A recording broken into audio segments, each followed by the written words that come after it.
അതിനുശേഷമാണ് അദ്ദേഹത്തിൻ്റെ ആകസ്മികമായ മരണം ഉണ്ടായത്.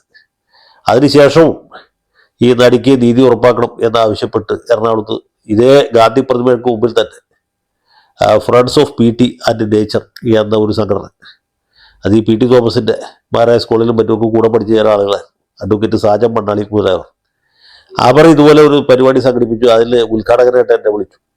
ഞാൻ അവിടെ പോയി പ്രസംഗിച്ചു. ഗാന്ധി പ്രതിമയിൽ പൂമാല ചാർത്തി.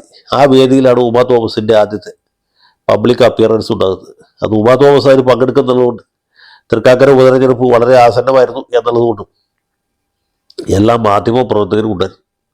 പിന്നീട് എറണാകുളത്ത് വഞ്ചി സ്ക്വയറിൽ നടന്ന വലിയ പ്രതിഷേധ മീറ്റിങ്ങിലും ഞാൻ പ്രസംഗിച്ചിരുന്നു. ആ മീറ്റിങ്ങിലും ഉമാ തോമസ് ഉണ്ടായിരുന്നു.